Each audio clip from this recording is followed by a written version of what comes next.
Purdue is back. A little bit of a turnaround here for Purdue. Fourth Big Ten game of the season for the Purdue Boilermakers is happening at the time of recording. It will be tomorrow, but when everyone sees this, will be day of. So Purdue is playing Washington on Wednesday, in kind of a game that we'll probably see some honoring of Braden Smith's assist record achievement. Very, very cool to see that. I will be boots on the ground again. Game 2 for me, luckily. Christmas present to my dad was tickets to Washington. Happened to be the cheapest, so I lucked out, and we'll be getting a Braden Smith ceremony. But I digress. They will be rolling into a Washington team coming off of a 10-point loss to a very iffy Indiana basketball team this year. Really unique team with Washington. I thought they'd be better than they ended up being. Have had a really rough start, but I'll throw it to you for your thoughts on Washington to start. Washington's an interesting team to evaluate because they fit the mold of some teams that have given some Big Ten teams that have given Purdue trouble in the past. And by the past, I mean previous seasons, not necessarily beating Purdue, but those talented but underachieving teams have a couple of really, really good isolation scorers that Purdue's defense traditionally struggles with relative to teams that maybe play more cohesively but don't have an individual guy who can beat anyone off the dribble. But that's kind of the story of this Washington season is they have a lot of dudes and they don't really have a functioning offense. On paper, if you were ranking the teams in the Big Ten by how talented they are, Purdue, Michigan, Illinois would be at the top. There's an argument Washington is fourth after those three.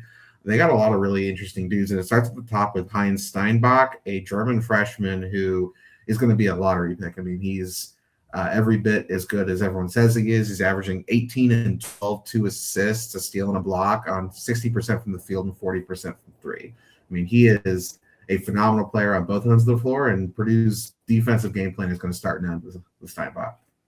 Yeah, I mean Steinbach is the guy you got to worry about for Washington right now, and part of that is star guard Wesley Yates, who in my opinion is probably their best perimeter player, second best player overall behind Steinbach is out, will not be playing.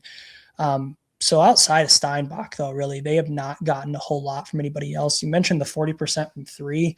He's like the only guy on the team that can shoot. The next highest guy that takes any sort of like volume at all from three is Zoom Diallo, who's shooting 34% on 26 attempts for the season. So this is not a team that is really a major threat from three. And I think that kind of plays into Purdue's hands. It's a defense that, as we've talked about before, especially with the new KenPom statistics, has really kind of pushed teams out, not allowed easy twos at the rim, and really funnels a lot of three-point attempts. That doesn't really play all that well for a Washington team that I think is going to be perfectly happy to let very inefficient scoring guards just kind of take guys off the dribble and attempt tough off the bounce twos. And, we've talked about it before. We've seen a couple teams, try and do that to little to no avail against this Purdue team. I don't think that's going to work. I don't think that's going to be efficient enough, especially against this Purdue defense. It's been elite recently. I don't think it's going to be efficient enough to beat a Purdue offense that, by all accounts, should hum again tomorrow night. Yeah, sticking on the defensive side of the floor for Purdue, this is a game I could see playing out pretty similar to Wisconsin, maybe minus the last 8 minutes of the game where Purdue's defensive focus understandably lacking. And this will be in Mackey against a team that's probably not even quite as good as Wisconsin, or at least they're in a similar tier. So I could see, them holding Washington under 60. We had that streak of, 4 in a row held 60 and below, broken by Wisconsin. But I could see that happening. Washington is a team that doesn't take a lot of threes, but Purdue's defense forces a lot of threes. On that side of the floor, it's really going to come down to whether Washington's ISO scorers like Steinbach and Des Claude are good enough to get the shots they want, or if Purdue is going to force the ball out of their hands and force role players to take threes. If this becomes a shooting game, Washington wouldn't be able to hang with Purdue anywhere, let alone in Mackey, and this thing could get ugly quickly. Yeah, I agree. I think this has the making of one of those kind of Big Ten blowout games where it's just a really tough matchup for the road team. They get avalanched by an elite team. mean, I think Purdue's playing like the best, if one of, if not the best team in the country, over the last month or so, especially since that Iowa State game. And I think, the analytics kind of back that up. And this is a Washington team that really hasn't been playing all that well. I mean, we talked about it coming off of a 10-point loss to Indiana.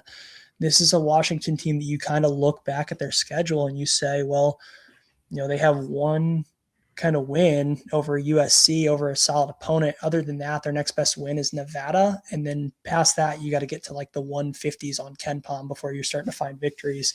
It's a Washington team that has really, really struggled to beat, even solid or average competition. They lost by 13 to Colorado, lose by 2 to UCLA, who's a decent team, but dealing with some of the same kind of struggles compared to expectations that Washington is.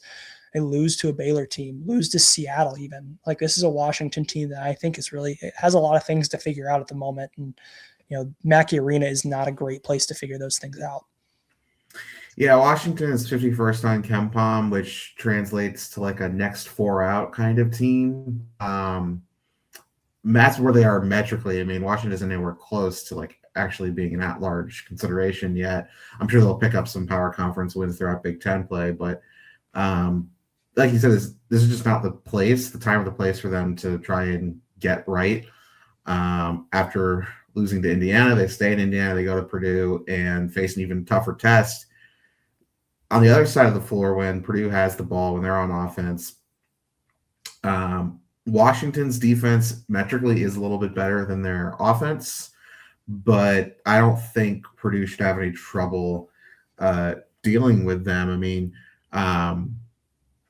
they don't force a ton of turnovers, which is sort of the one thing that Purdue's offense is susceptible to even this year. If you can really turn them over and take them out of their sets, because Purdue plays so slowly, there's not a ton of possessions, and every time you can keep them from getting a shot, it's a win for the defense. Washington doesn't do that. They're a decent rebounding team, but Purdue should have the advantage there as well.